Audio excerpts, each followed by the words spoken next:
Bom dia, boa tarde, boa noite, bem-vindo a mais um episódio do Virada Paulista. Eu sou o Thiago Bayer e estou aqui com meus grandes companheiros, Guilherme Campos. Se apresenta aí pro pessoal. Salve, salve, rapaziada, seja bem-vindo aí mais um episódio do Virada, espero que vocês gostem. Estou aqui também com o meu outro comentarista, o grande Levi Jambeiro. Se apresenta aí, Levi. Salve, rapaziada, vamos aí para mais um episódio do Virada, quero que vocês gostem.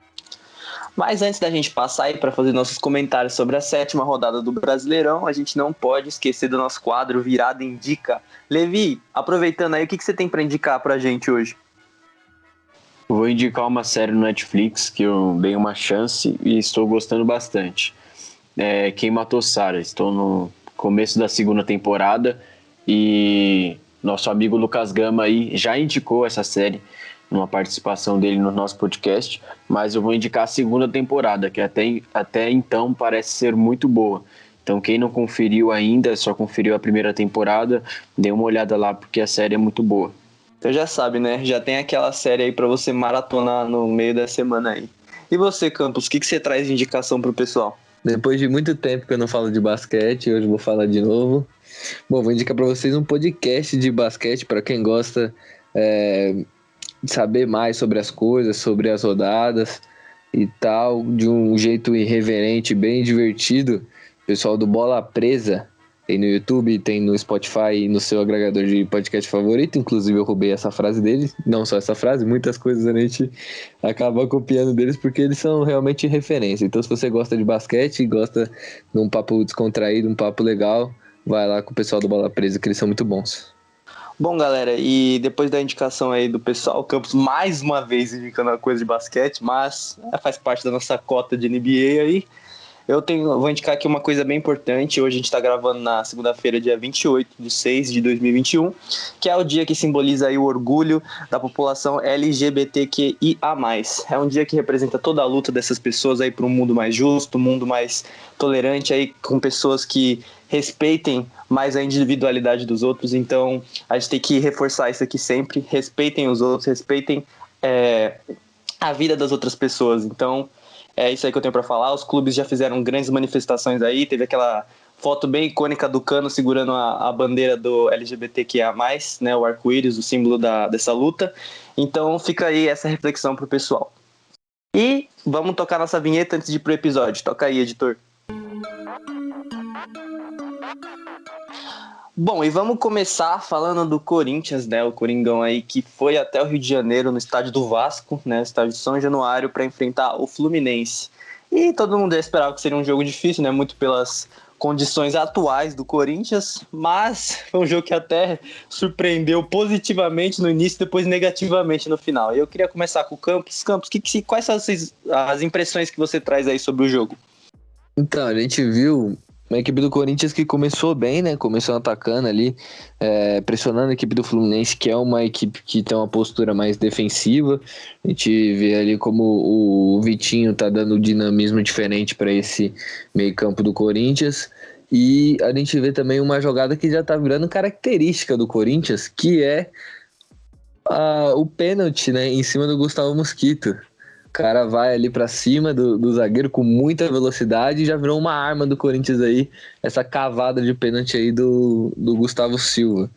Então, eu vi um Corinthians que tava indo pra cima, mas depois faz o gol e aí quando tem um jogador a mais, a situação começa a ficar mais complicada, porque adota uma postura defensiva e eu acredito que quando você tem um jogador a mais, você tem que tentar dominar o jogo e tranquilizar. Mas não, o Corinthians deu a bola pro Fluminense e deixou o Fluminense chegar, inclusive o Fluminense chega mais quando ele tá com um a menos. E aí acaba depois saindo o gol da equipe do Fluminense numa falha do sistema defensivo inteiro do Corinthians. Cruzamento, o Egídio passa livre para fazer o cruzamento, o Casares vem de trás das costas do Gabriel, que em nenhum momento vê o Casares se aproximando, e entra que dentro da área onde tem um buraco entre a zaga do Corinthians e o meio-campo do Corinthians. E bem ali que entra 2 jogadores do Fluminense, o Egídio achou o Casares e o Casares testa a bola para o fundo do gol. E depois disso o Fluminense continuou criando ainda, o Corinthians foi ter uma chance no finalzinho. Aliás, o Fluminense acabou virando o jogo, mas foi anulado. Depois o Corinthians teve uma chance com o Jô no final. E o Jô, que voltou a fazer gols, né? Fez um gol de pênalti nesse jogo, fez aquele outro gol no jogo passado, participou do primeiro gol também no jogo passado, mas voltando para São Paulo, ele já deu aquela vacilada, né, seu Jô? Indo em festa clandestina, foi pego aí mais um jogador no Tatuapé, que parece ser o point dos jogadores de futebol para festas clandestinas. A maioria das festas acontecem tudo ali, eles são pegos todos no Tatuapé. E a gente viu que o Jô foi mais um a ser flagrado lá, né? E aí é uma situação complicada. Agora eu quero ver se o Corinthians vai multar o jogador por isso, ou se vai multar, ou se vai ficar só por aquela multa da chuteira verde, que eu achei uma multa sem sentido. Agora sim o Corinthians tem razão para multar o Jô e tem que multar sim. É uma situação no mínimo deplorável do atacante Jô aí, que já não vem de uma fase muito agradável, né? O cara voltou a fazer gol só agora, mas já não tá se ajudando, já não é de hoje, né? A gente já teve o caso da chuteira, o caso do resort lá com o hotel e agora a festinha clandestina. Levi, se você quiser falar sobre o Jô também, pode falar, mas eu quero te perguntar mesmo, o que aconteceu no segundo tempo? Por que o Corinthians foi tão apático e levou o empate do Fluminense? Bom, mais uma partida em que o Corinthians decepciona e apenas empata em 1-1. Essa partida é realmente decepcionante porque o Corinthians estava ganhando e depois que o Fluminense sofre a expulsão, que na minha opinião é justa, o Abel Hernandes entrou com uma força desproporcional em cima do Gabriel e fica com 1 a menos, o Corinthians acaba recebendo o empate, né? Eu acredito que um dos fatores para que o Corinthians sofresse um empate foi as substituições. Eu não concordei com a entrada do Rony, não concordei com a entrada do Watson e não concordei também com a entrada do Matheus Vital. Não são jogadores que resolvam o problema do Corinthians, entre aspas. Principalmente a questão do Rony. Com 80 minutos de jogo, ele coloca o Rony no lugar do Gabriel, sendo que você precisa vencer o jogo, e aí você vai colocar mais um volante. Eu não sei qual é a tara do Silvinho com volante, eu preciso descobrir isso, porque tá incrível. Tem jogo que ele termina com 4 volantes, tem jogo que ele termina com 3 volantes, é um negócio absurdo, e nesse jogo ele terminou, se eu não estou enganado, com 3 volantes e com o time precisando da vitória. Isso é praticamente inaceitável. Também vemos o Matheus Vital, que caiu muito de produção, ele não consegue mais produzir como ele produziu no começo do ano, então isso também, querendo ou não, tem um certo reflexo, né, para a equipe do Corinthians, porque quando ele conseguia produzir mais, o Corinthians conseguia vencer também, e infelizmente o Corinthians se tornou um time muito penso. O que seria um time muito penso? Que joga muito por um lado só, então se o adversário consegue neutralizar o ataque pelo lado direito do Corinthians, já era. O time do Corinthians não tem alternativa, porque a única alternativa que o Silvinho mostrou no Corinthians até agora foi toques rápidos e inversão de jogada muito rápida, ou seja, o Corinthians trabalha a bola no lado esquerdo e inverte rapidamente para o lado direito, onde pega a defesa adversária despreparada e aí o Mosquito consegue ser eficiente mais uma vez, como ele vem sendo também o melhor jogador do Corinthians aí na temporada. A saída do Mosquito eu não entendi, mas também ele tem um certo problema com asma, então tem jogos que ele não consegue jogar os 90 minutos, então ele acaba saindo um pouco antes, mas ele com certeza seria um jogador que eu não substituiria de jeito nenhum, e não o nosso querido e atacante Jô, que se torna o maior artilheiro do Corinthians no século XXI, mas nessa mesma noite, né, ou na noite seguinte, como preferirem dizer, ele é pego aí em uma balada clandestina, mais uma. Vamos ver aí se essa notícia realmente é confirmada, mas é mais um vacilo do Jô, né, que já foi pego também no resort um tempo atrás aí com o jogador Otero, que nem faz mais parte do elenco do Corinthians, mas feio, né, Jô? Porque você não é um garoto de 20 anos, não é um garoto de 19 anos, já é um cara muito experiente. E para muitos é visto como ídolo do Corinthians. E ter uma atitude dessa, com certeza, é muito decepcionante. Mas, no geral, eu achei a partida do Corinthians decepcionante. Ah, mas jogou bem no primeiro tempo. Jogou bem, mas não foi o suficiente. O Fluminense, com um a menos, conseguiu um empate. Então, esse é um resultado amplamente decepcionante. E, até agora, a passagem do Silvinho no Corinthians tem que ser questionada, tem que ser avaliada, tem que ser discutida, porque ele não faz um belo trabalho nesse início de ano aí pelo Corinthians, e o Corinthians hoje se encontra na 11ª posição do Campeonato Brasileiro com 9 pontos em 7 partidas jogadas. Vamos ver aí o que acontece nos próximos jogos, mas hoje, diferente do último jogo aí no meio da semana contra o Sporting, que o Corinthians jogou bem e conseguiu a vitória, hoje eu achei uma atuação no completo, né? No todo, muito, muito decepcionante. Essa é a palavra certa. Muito decepcionante. Bom, se vocês me permitem um breve comentário aqui antes de passar para o próximo tópico, eu às vezes discuto muito com o Levi em off sobre essa questão do Silvinho, mas eu ainda continuo discordando um pouco desse ponto dele. Ontem eu vou eximir a culpa do Silvinho do resultado. Para mim, a culpa é especialmente dos jogadores que abandonaram o jogo aí no segundo tempo. E hoje também, na segunda-feira, é um dia de chegadas e saídas no Corinthians, né? O Marquinhos está voltando do Sport, pode ser uma boa opção ali pro ataque, né? Para alternar com o Mosquito, que é praticamente o único jogador que ataca do Corinthians. E também a saída do Ramiro. Mas, no geral, é isso aí, galera. O pessoal exemplificou bem como foi decepcionante o jogo de ontem. Bom, mas vamos falar do Palmeiras agora, né? Ufa, né, torcedor palmeirense? O jogo que tava difícil ali, complicado. O Palmeiras conseguiu arrancar a vitória ali no finalzinho com um golaço, né? O Scarpa tá jogando muita bola. Esse ano é o ano do Scarpa, sem dúvida nenhuma. E eu queria perguntar aí pra você, Guilherme, já aproveitando que você apareceu aí, queria te perguntar se o Scarpa de fato é o melhor jogador do Palmeiras na temporada e se você acha que o Palmeiras está no caminho certo aí para um título brasileiro, quem sabe. Ah, com certeza é o melhor, com certeza. O Scarpa, ele cresceu muito nesses últimos meses, né? Tomando cada vez mais destaque. Ele começou o ano ali meio que revezando entre banco de reservas e time titular, entrando em alguns jogos, entrando bem, ajudando o Palmeiras em vários jogos. E ontem ele conseguiu fazer mais uma partida brilhante, participando de todos os gols, fez o papel ali de ser o meio armador, um cara que achava seus companheiros, fez um golaço de falta, que inclusive a gente postou lá no nosso Instagram, e eu acho que ele é um jogador fundamental para essa equipe do Palmeiras hoje. Mas eu queria comentar sobre o jogo, o sistema defensivo do Palmeiras, como vem sofrendo nos últimos jogos. O sistema defensivo do Palmeiras sofreu contra o América, sofreu hoje também contra o Bahia. O Bahia chegou várias e várias vezes, meteu 2 bolas na trave, e a gente via que eles chegavam sempre nas costas dos laterais. Que Vitor Luiz, que horrível no segundo gol ali, uma falha bizonha. Novamente, Vitor Luiz falhando ali numa bola que é temerária ali, né? E a gente vê também o Bahia chegando pelo lado direito, nas costas do Marcos Rocha, que também é um lateral bem questionável.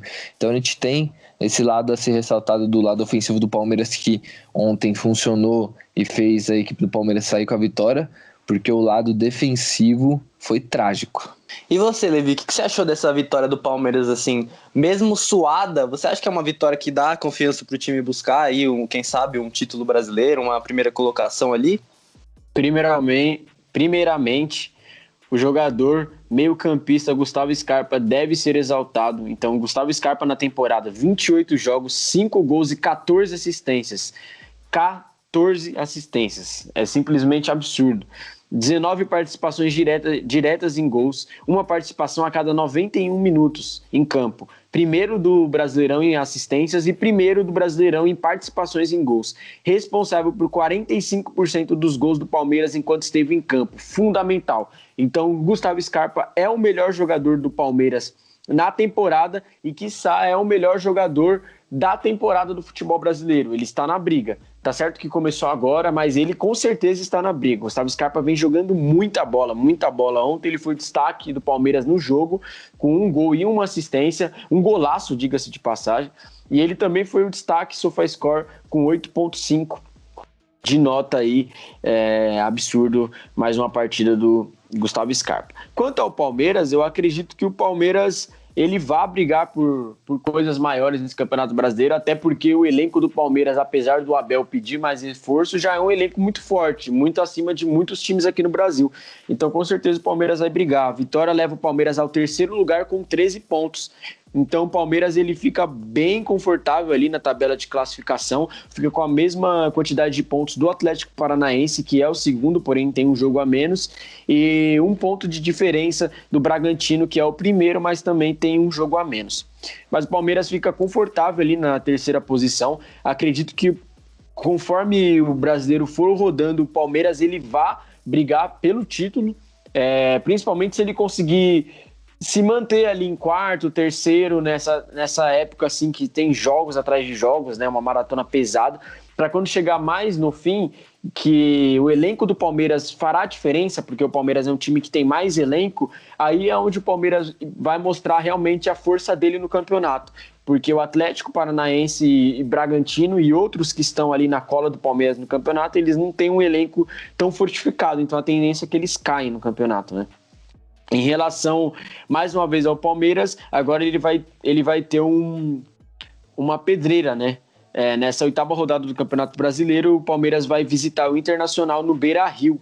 Então vai ser um jogo aí difícil para o time do Palmeiras, mas pode ser um jogo aí que dê um gás a mais aí para o elenco, né? Talvez alcance a liderança, depende dos resultados do Atlético e do Bragantino, mas com certeza é um confronto direto, se podemos dizer.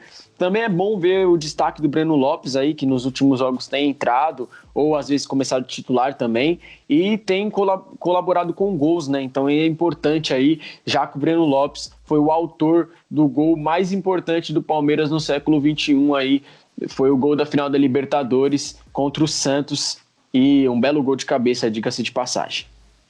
Bom, então é isso, né, gente? A gente teve a semana passada, né, algumas declarações conturbadas aí do professor Abel, mas parece que os ânimos já abaixaram, o Palmeiras voltou a vencer, e é isso que importa pro torcedor palmeirense, né? Ver o Palmeiras vencendo. Mas a gente precisa falar também de um time que não está vencendo, né? Que está passando longe de vencer, que é o São Paulo do Crespo, né? Perdeu completamente essa segurança defensiva, toma gol de tudo quanto é jeito, não consegue reagir, tá uma coisa assim desesperadora lá no Morumbi. Eu queria perguntar já pro Levi também, aproveitando que ele foi o último a falar. Levi, por que o São Paulo não consegue ganhar mais? O que aconteceu com esse time? Não sei o que aconteceu, mas o São Paulo não consegue vencer, a realidade é essa. A situação tá difícil, não sei se o que fizeram aí no Tricolor Paulista, mas tá bem complicado aí pro time do São Paulo. São Paulo perde a segurança defensiva e encara a pior sequência da era Crespo. Então, em apenas 10 partidas, o time sofreu 13 gols, mesma marca dos 21 primeiros duelos na temporada. E então, você vê que o time do São Paulo tá bem desorganizado. Em campo, nem parece ser o mesmo time do São Paulo aí que disputou o Campeonato Paulista e venceu, né? É um time bastante desorganizado defensivamente, no meio, no ataque. Tá uma verdadeira bagunça. Eu acho que o único ponto positivo aí do time do São Paulo é sempre quando o Éder ou o Rigoni tá em campo. Porque eles são jogadores que tá conseguindo entregar bastante aí ultimamente pro São Paulo, né? Então, a situação do São Paulo não está nada boa, atingiu o 5º jogo consecutivo sem vitória, marca negativa inédita no atual trabalho da comissão técnica. Nesse período, o sistema defensivo do São Paulo simplesmente derreteu. São 7 gols sofridos, média acima de 1 por partida na pior fase vivida pelos comandantes argentinos no clube do Morumbi. Então, Simplesmente está deplorável a situação do São Paulo até aqui no Campeonato Brasileiro. E detalhe, está na zona do rebaixamento. Então, abre o olho. Campos, você acha que o São Paulo é a maior decepção do Campeonato Brasileiro assim na temporada? Não só dos times paulistas, do Campeonato Brasileiro mesmo. O que você tem a dizer sobre isso? Ele e o Grêmio estão de mão dadas, né? Nessa coisa de ser a decepção, né, da temporada do Campeonato Brasileiro. Duas equipes que são fortes, né? O São Paulo foi campeão paulista. O Grêmio não tenho certeza se ele foi campeão gaúcho, mas é uma grande equipe mesmo assim, né? E adicionou o Douglas Costa. Então, para mim, os dois são as decepções desse campeonato até agora. Bom, falando um pouquinho sobre esse jogo aí, a gente viu um São Paulo defensivamente totalmente bagunçado. Totalmente. E ofensivamente não conseguindo criar. Conseguiu aquele gol no bate-rebate ali na sorte do Éder, não, né? O gol foi contra, né? O gol contra ali do Gabriel Dias do Ceará, que o Éder estava envolvido no lance. Mas o gol que o São Paulo sofre, se eu fosse o Volpi, eu ia ficar no ódio, porque ele faz 2 defesas ali milagrosas. O Volpi, que jogou muito, o único jogador do São Paulo que merece elogios, porque ele realmente tá salvando a equipe do São Paulo em alguns momentos, mas também não dá para ser herói toda hora, né? Aquele bate e rebate na zaga do São Paulo, ninguém para tirar a bola, chega a ser desesperador, incomoda ver aquilo. No começo da jogada, o Bruno Alves, em vez de chegar já ou fazendo a falta ou dando uma bica na bola para lateral, não. Vai desequilibrado, perde pro jogador do Ceará e aí acontece o que aconteceu. O São Paulo não conseguiu jogar contra a equipe do Ceará. O Ceará praticamente dominou o jogo, poderia ter feito 2-1, 3-1 com tranquilidade. E agora eu quero ver no próximo jogo, né? Que o próximo jogo é contra o Corinthians. Se o Crespo não ganhar, eu acho que a batata dele vai começar a assar, né? A equipe do São Paulo, viu? Realmente a situação do São Paulo parece ser desesperadora. O time não consegue sair dessa maré, né? E vamos ver, né? Porque no meio da semana a gente já tem o clássico, né? Corinthians e São Paulo lá na Neoquímica Arena. São Paulo nunca venceu na Neoquímica Arena. Eu acho que uma vitória do São Paulo nessas condições, eu acho que daria todo um gatilho aí pro São Paulo sair dessa situação, né? Mas só o tempo vai dizer o que vai acontecer, né? Bom, e um time que não anda decepcionando, né? Muito pelo contrário, um time que, nossa, surpreendeu totalmente aí as nossas expectativas aí, que é o Peixão, né? O Santos, que tá fazendo uma campanha bem digna no Campeonato Brasileiro, conseguiu 7 pontos nessa última sequência de jogos dificílima, né? Santos, São Paulo, Grêmio e o Atlético Mineiro conseguiu, e o Fluminense também, né? Não podemos esquecer, conseguiu pontuar bastante, e é uma surpresa aí, né, no campeonato. E eu queria perguntar pro Levi. Levi, você tá surpreso com o desempenho do Santos? Você acha que o Santos tem condições de brigar ali por coisas maiores na temporada? Surpreso e bastante incrédulo, né, com o desempenho do Santos aí, porque não esperava que o efeito Diniz iria aparecer tão rápido na equipe santista. O Santos está jogando bem, vem jogando bem, cresceu com a formação do Diniz, que consegue fazer seu time atuar em seu estilo preferido, com mais posse de bola e mais finalizações do que os adversários. São 3 jogos sem derrotas, triunfos contra São Paulo, Atlético, empate contra o Grêmio, por exemplo, em Porto Alegre. Então o Santos vem jogando bem demais. Detalhe para as boas atuações de Marcos Guilherme, que para mim vem... Eu não achava que iria fazer esse efeito todo na equipe santista, mas realmente vem se mostrando um ponta bastante agudo e bom para a equipe do Santos. Diferente do Corinthians, que é um time penso, só joga pelo lado direito, o Santos está conseguindo balancear entre seus pontas, porque os dois pontas do Santos são bem agudos e criam bastante jogadas, apesar do Marinho não estar vivendo a sua maior fase, mas ele é o melhor jogador do Santos em qualidade, né, técnica, e isso é indiscutível.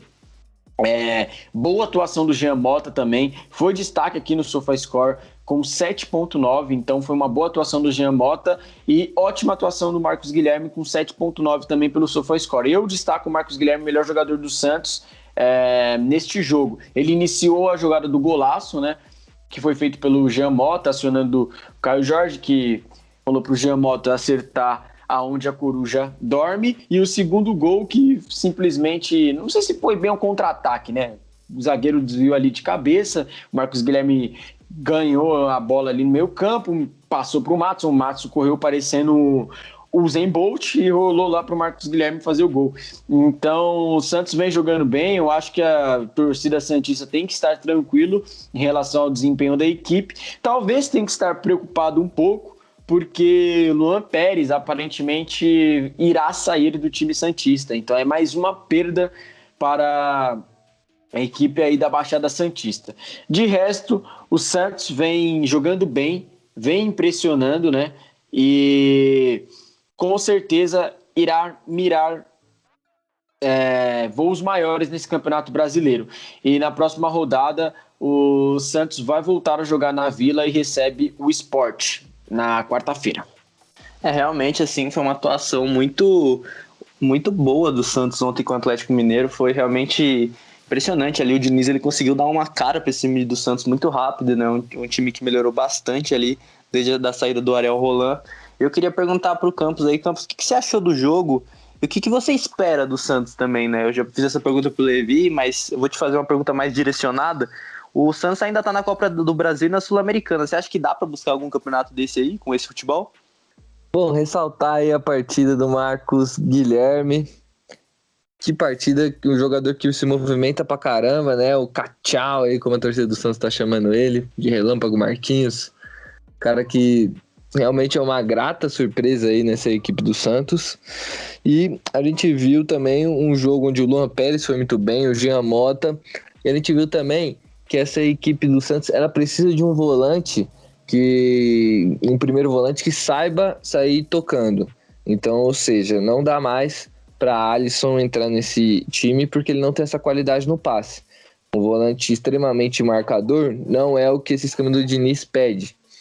E pela escolha dele de botar o Ivonei, que era um cara que nunca tinha jogado de primeiro volante, sempre foi de segundo volante ou de meia, botar o Ivonei de titular e não o Balieiro, que é um cara que tem as características mais parecidas com a do Alisson, já indica que o Diniz percebeu isso. Ele pode me frustrar e no próximo jogo botar o Alisson de titular se o Alisson se recuperar? Pode, porque cabeça de treinador a gente não entende, né? Mas eu espero que ele tenha analisado esse jogo e visto que não dá mais, né? E é lamentável, como o Levi falou, que o Santos pode perder o Luan Pérez, que é um cara que organizou ali a defesa do Santos junto com o Luiz Felipe, que melhorou muito a bola aérea da equipe do Santos. E sobre a sua pergunta, Thiago, que se o Santos pode sonhar com algum título na temporada, se continuar nessa evolução de futebol e vendo que o Santos está trazendo alternativas com as contratações que até agora se mostraram reforços, pode ser que elas parem de ser, mas até agora foram reforços, ver que o Santos está formando não só 11 titulares, mas um elenco que vai ter opções para entrar. Então, se o Marinho tiver machucado, tem o Ângelo, tem o Matson, que ontem deu assistência. Se você quiser jogar com o Marcos Guilherme no meio, você tem o Lucas Braga pela ponta esquerda, que quando entra faz uma fumaça. Você pode jogar com o Pirani ou pode jogar com o Sanches. Tem o Zanocelo ali, que quando entrou também fez alguns bons minutos. Na zaga pode perder o Luan, mas você ainda tem o Kaique, você ainda tem o Boza. Só nas laterais que está o maior defeito do Santos. O Pará hoje não tem condição de ser lateral titular do Santos. E o Felipe Jonathan é um cara que defensivamente ele deixa a desejar. E o Moraes foi contratado para ser o reserva dele e aparentemente o Diniz não gosta muito dele porque ele nem entra. Então eu acho que para o Santos chegar para disputar esses campeonatos vai ter que ter a evolução desse estilo de jogo. E também eu acho que precisa de uma contratação ali na lateral direita, porque o Pará, apesar de ter salvado uma bola ontem, que seria o gol do Atlético Mineiro, fez uma partida muito abaixo novamente. Eu acho que além de evolução, o Santos precisa manter consistência, né? Manter essa consistência nos jogos, continuar se defendendo bem e marcando gols. Mas, agora eu vou falar uma coisa aqui que vai pro corte, que eu já Já usei todos os meus poderes de vidente ali contra o São Paulo, falei que o Santos ia ganhar, o Santos era favorito, e agora eu vou cravar mais uma aqui. E se eu errar, vocês podem me cobrar, pode falar que eu sou pé frio, pode falar. Mas o Peixão vai ser campeão ou da Copa do Brasil ou da Sul-Americana, pode anotar aí o que eu tô falando. E é isso, torcida santista, vem comigo nessa. Bom, mas é isso, pessoal. O episódio vai ficando por aqui. Acho que a gente comentou tudo que tinha para comentar aí dessa 7ª rodada. E eu agradeço muito a presença de vocês e a presença dos meus queridos comentaristas. Então, Levi, se despede do pessoal aí. Rapaziada, podemos ver nesse episódio que o nosso grandíssimo editor e apresentador Thiago Bayer é muito autoconfiante. O cara sempre acerta as medições dele, né? Os chutômetros dele. Mas também vale lembrar que ele é um baita de um viúvo do Silvinho. Podemos perceber, e eu e o Guilherme já tentamos aí falar no episódio, mas ele toda hora vem com argumento para defender um técnico que não ganhou porra nenhuma até agora. A verdade é essa. E vai um palavrão aí para vocês também. De resto, muito obrigado aí por comparecerem e ouvir nosso podcast. E aguardo vocês aí no próximo episódio. Valeu? Abraço. Agora o que me resta é passar pro Guilherme Campos e despedir aí, né? Se despede aí, Campos. Rapaziada, hoje foi um episódio conturbado aqui, viu? Thiagão defendendo o Silvinho, apesar de que eu concordei um pouco com o Levi, mas eu entendo o lado do Thiago que ele também não tem elenco muito grande para poder ter várias opções, então acho complicado. E a gente viu também que o torcedor santista já pode pegar o sal grosso, né? Pô, tá lá na Vila Belmiro, porque o Thiago deu uma zicada monstra agora no Santos. E eu espero que ele esteja certo, né? A torcida santista espera que ele esteja certo, que o Santos possa ser campeão, mas ele é um baita de um pé frio. Então, é isso aí, rapaziada. Muito obrigado por assistir, tamo junto. É isso, gente. Muito obrigado. Ficamos até a próxima. Falou!